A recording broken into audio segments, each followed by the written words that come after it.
good, y'all? This is Mad Boy Vaughn coming back in with another reaction. Alright, we are going to be watching Stranger Things Season 4 Pitch Meeting. For people who has not watched Stranger Things yet, do not get on this reaction. Do not even get on this profile. You have been warned with the spoils. At the end of the day, love the show. This was an amazing season. Let's hear what Ryan George got to say about it. So, you have a new season of Stranger Things for me? Yes, sir, I do. And guess what? No. Frickin' Hopper is alive. Oh, man, it must have been tough for him to survive that big machine explosion that vaporized everyone in the room last season. Actually, it was super easy. Barely an inconvenience. Oh, really? Off rip. Check this Okay. out. He got out of the way. What? Yeah, it turns out that was an option that was on the table, just jumping out of the way. So he's alive. He didn't die. Wow, well, okay. That was easy. Yeah, but see, then it turned... Okay, when that happened, I was calling straight BS. I was happy that Hopper was alive, but that was straight BS. I don't care what nobody say. That was just horrible. They had to break him in for another season. So let's make the most convoluted way he jumped from the explosion that you seen eradicate people, but he just moved out the way. He just moved out the way, like how Ryan Jordan said it. Turns out he was picked up by some Russians who somehow got there before the Americans arrived, and they put him in this crazy Russian prison. Oh, those are in Russia. And so Joyce and Murray are gonna have to head over there and help him escape. Very exciting. And then he gets caught and goes back to jail, and they're gonna have to help him escape. Oh, but then later they're gonna escape, and they realize they gotta go back. So they're just kind of going in and out of prison this season. In and out for hours, sir. Plus Hopper has like a broken ankle and probably frostbitten feet. Man, that's probably gonna complicate things. Nope. Oh, okay. And we're gonna have this nice reunion with him and Joyce, and they're actually gonna kiss. Aww. Yeah, it's really nice. And he lets her know that he's been eating maggot-filled bread for months. Oh my god. Yeah, so you can imagine how that kiss tasted. Okay, enough about the Russia stuff. What's going on with the Upside Down? What's the big threat this season? Oh, we got this new bad guy this season. Oh boy, so what's his deal? He's this super scary guy. He's bald and slimy looking. He's got like dark magical powers. Right. And many years ago when the hero was young, they somehow defeated this powerful villain, and he's been plotting his return ever since. Uh-huh. And so beyond all odds, it's gonna be a group of high school students that have to take on this bald, super powerful magic guy. Yeah, I mean, I'm familiar, wants to take over the world with his dark powers, thinks non-magical people are beneath him, name starts with the V. Yeah? I mean, yeah. Yeah, I mean, everybody's familiar with Voldemort. It's not...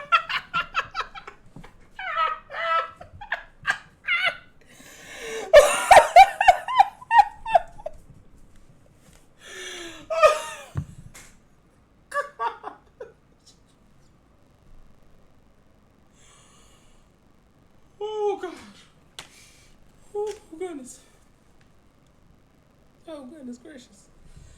And I wasn't even gonna think Voldemort. I really was gonna say Freddy Krueger because he lines up right where Freddy Krueger did too. Oh gosh, my stomach hurt. He fuck said Voldemort. But if you think about it, yes, that makes a lot of sense. Oh gosh. Okay. Okay. Oh. Gosh, okay. Okay. Okay. Ooh. I've been a minute 43 seconds. Goodness gracious. Voldemort? I'm not talking about Voldemort. What do you mean it's not Voldemort? You just described Voldemort. He's not like Voldemort at all. Does he have a nose? So what's Voldemort up to? What does he want?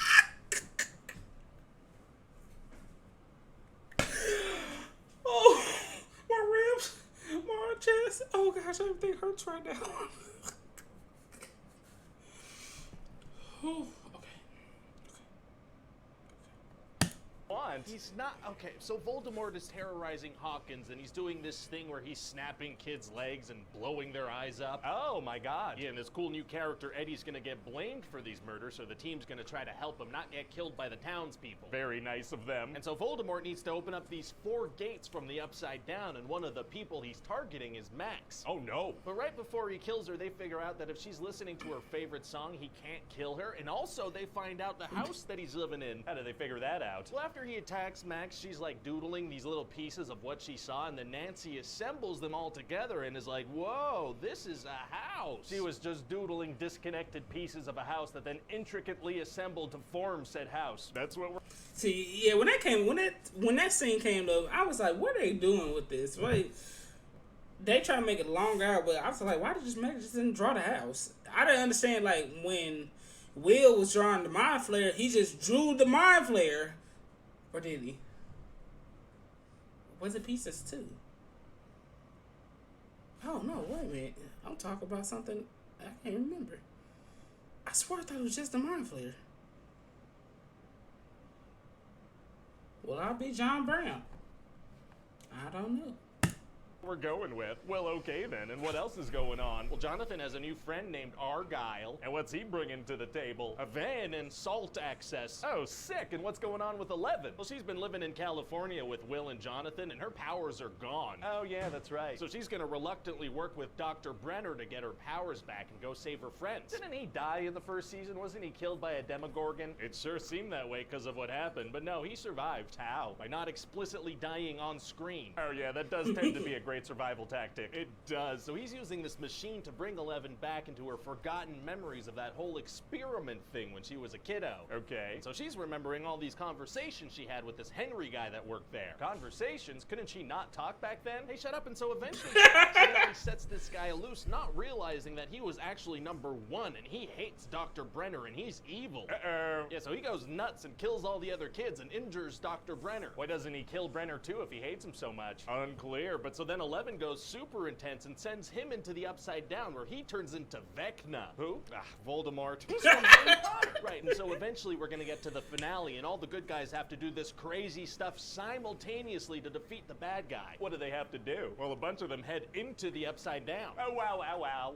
Wow. And so Dustin and Eddie need to lure a bunch of these bad things away from the Voldemort house so Steve and Nancy and Robin could go kill him while they're using Max as bait. And how do they distract the bats? Oh, well, Eddie does this crazy Metallica performance on top of a trailer, and then when the bats come flying in, he has to rush down and get inside the trailer, and let me tell you, he cuts it pretty close. Why didn't he do that performance right in front of the door? Because being on the roof looks a lot cooler. That's a good point. And later, Eddie's gonna die. Cool. That makes sense. Oh, you're not surprised? I mean, he's a seemingly lovable character introduced in a new season of Stranger Things. That's pretty much a death sentence. That's a good point, but he does die like a hero by distracting some bats that didn't really need to be distracted anymore. Well, great. And meanwhile, in Voldemort's house, the other characters are gonna get choked out by some vines. Oh no. For 45 minutes. That's how do they not die? Unclear. And so then at the same time, 11 is using her powers to go inside Max's mind to try to defeat Voldemort. Oh, how does that go? Well, they show their hands to each other for quite some time. Amazing. And at a certain point, it seems like 11's gonna lose, but then Mike tells her that he loves her and she needs to fight, so that gives her an extra boost. She just spent the whole season trying to get her powers back so she could fight. Did she really need a reminder? I just needed something for Mike to do. Oh, okay, gotcha. And at the same time, in Russia, Hopper and Joyce and Murray realize they need to join the fight as well. What? How? Oh, well, they vaguely find out that the kids are fighting some kind of evil back home, so they're like, hey, there were some monsters at the prison, so maybe if we go fight them, that'll help in some way, because it's like a hive mind. Oh, a very big leap. A huge leap, sir, but not only does it turn out they're right, they do it at precisely the perfect moment. Wow, crazy how stuff like that works out sometimes.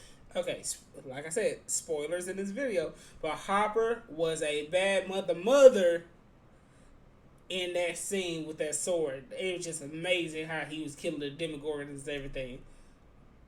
Really great scene, really top-notch scene. Love that scene. Times, huh? I know, right? Especially when I've written it that way. Yeah. So they managed to defeat Voldemort, but then Max dies, which opens up this massive gate all around Hawkins. Oh no. But then 11 brings Max back from the dead, which is a thing she can do now. Oh, great. Yeah, and so then 2 days... Okay. That scene made me mad too, because how the heck did she get... That's like the Rey Skywalker, that Rey scene in the Rise of Skywalker, when she healed, no, not Rey. Was it Rey or Ben? It was Ben who healed Rey with the Force heal. And I was like, when did Force heal ever become a thing? When did 11 have healing powers? When did all this healing crap come? That made me mad because that just reminded me back of Force Awakens. I mean, not Force Awakens. The Rise of Skywalker. And I was like, How the heck did Ben know how to force heal? I was so flabbergasted with that whole situation. Ben force healing. Kylo Ren force healing. And you know what the sad thing is? This is totally off of Stranger Things. It's the end of the Solo and Skywalker lineage with Ben Solo. That's kind of depressing. It really is depressing. But anyway. Days later, wait, 2 days? What happened? How'd they get out of the Upside Down? Don't worry about it. So they're back, and the gates are closed, and Max is in a coma, and the gates reopen, and we're done. Wait, what? We're done. Check back in like 3 years, please. So what do you think? Well, it sounds like a great season. Hey, what do you think we should use for Max's favorite song? Well, I was thinking we bring Kate Bush back into the mainstream with that song Running Up That Hill. Oh, we're gonna give that old song a huge boost. Oh, bringing back the Bush is tight. Don't phrase it like that. Sorry, yeah, no. But we totally will, though. Like I said, Ryan George is amazing at what he does. I can't give him I have to give him non-stop props because he is good and he does everything so timely and everything so recent and up to date. It is good. And like I said, Stranger Things this season was amazing. I feel like they could have did a little bit more stuff with Will and Mike. Like I writer guy say, really Mike didn't have really too much to do in the season except for give Levin that boost of confidence, but really doesn't have nothing to do with the season. Another thing is that whole Voldemort line, and I had just thought about that too. And I was like, oh my gosh. He is just like Voldemort. It is just like straight up like Voldemort, like with no hesitation. No, it was just like a copy of Voldemort. That was funny. That's why I started dying laughing because if you actually think about it, all my Harry Potter fans out there, if you actually think about it, he is the direct copy of Voldemort, and that was just the funniest thing ever because I was like, where are they going with this? And it's like, dang, that is right. He looks like Voldemort. Oh, so that was very interesting that came to that revelation. So, another thing about this before I get off is I do not like how they did Max in this season. They basically played around. They did the same thing with Will with Max, and at the end of the day, it was just I don't know. Something felt off about it. I don't understand what they have to do to progress the story, and give, I guess, Max a leading role like they did Will in season 2. But I ain't like how they did it. Just something didn't sit well with me when that whole situation happened. Yeah, that's the video. If y'all could just like, a comment, subscribe. And that would mean so much to me. I'm trying to gain my YouTube followers, and I thank you for everybody that has subscribed so far. I appreciate all your subscribing, all y'all views, and all the comments that y'all have given to me. We are growing together in this time. Thank you for just being there, watching my videos. We getting there. We getting small steps and everything. And I just will say thank you for giving me y'all time to watch the videos. And like I said, I have a podcast on Spotify and Apple Music. It's under Mad Boy Vaughn.